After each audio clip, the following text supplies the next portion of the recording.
സ്നേഹപൂർവ്വം സ്വാഗതം.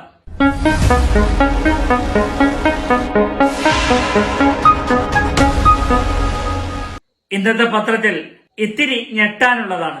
9ാം ക്ലാസ്സുകാരിയെ പ്രണയിച്ച +1 കാരൻ. അതിലെന്താ ഞെട്ടാനുള്ളത്? ഒന്നുമില്ല. 9ാം ക്ലാസ്സുകാരിക്ക് ചുംബനം നൽകിയ +1 കാരൻ. അതില് ഞെട്ടാനേ ഇല്ല.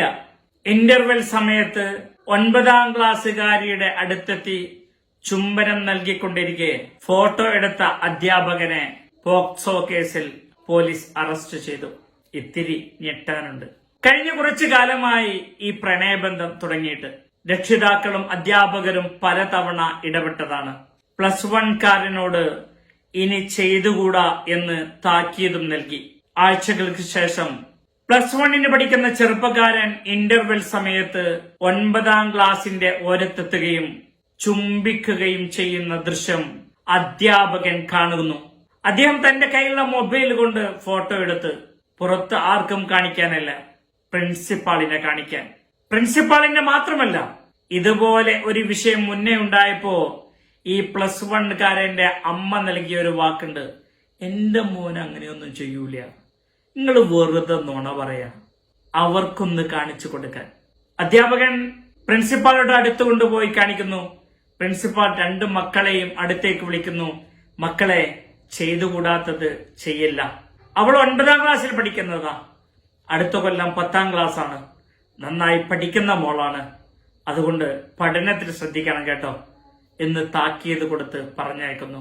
പിറ്റേന്ന് സ്കൂളിലെത്തിയ അധ്യാപകൻ കാണുന്നത് പോലീസുകാരെയാണ്. വിഷയം അന്വേഷിച്ചപ്പോഴാണ് മനസ്സിലാകുന്നത് അവനെ +1 കാരനെ ഇനി മോനെ ഇത് ചെയ്തുകൂടെ കേട്ടോ എന്ന് പറഞ്ഞത് അവൻക്ക് മാനസികമായി പ്രയാസമുണ്ടാക്കിയത്രേ.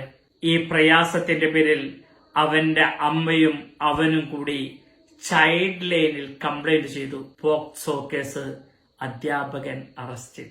ആർക്കാണ് ഇവിടെ തെറ്റ് സംഭവിക്കുന്നത്? പാരന്റ്സിനാണോ?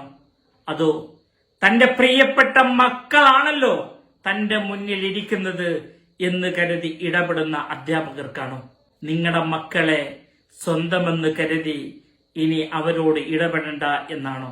ഞാനും ഒരു മാഷാണ്. ഇത്തരത്തിലുള്ള കേസുകൾ ഏത് സമയത്തും ഉണ്ടാകാം. മക്കളെ തന്റെ മക്കളെന്ന് കരുതി ഇടപെടുന്ന ഓരോ അധ്യാപകനും, ആക്റ്റീവായി പ്രവർത്തിക്കുന്ന ഓരോ അധ്യാപകനും ചിലപ്പോൾ വന്നേക്കാം ഇത്തരത്തിലുള്ള പ്രയാസങ്ങൾ. ഇനി വേണ്ടത് നിങ്ങളുടെ മക്കൾ വേണ്ടതുപോലെ അവിടെ കിടന്ന് ചെയ്തോട്ടെ. അവരെ പഠിപ്പിക്കാനോ നേർവഴിക്ക് നയിക്കാനോ നിങ്ങൾ പോകണ്ട എന്നാണോ പ്രിയപ്പെട്ട രക്ഷിതാക്കളെ നിങ്ങൾ പറഞ്ഞു വരുന്നത്?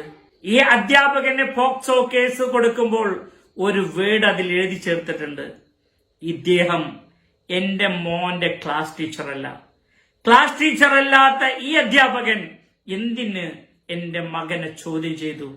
ഒരു രക്ഷിതാവിന്റെ ചോദ്യമാണിത്. ഏത് അധ്യാപകനും തന്റെ മകനെ ചോദ്യം ചെയ്യാനും അവനെ നേർവഴിക്ക് നയിക്കാനും അവകാശമുണ്ടെന്ന് ആ അമ്മ അറിയാതെ പോയതാണോ?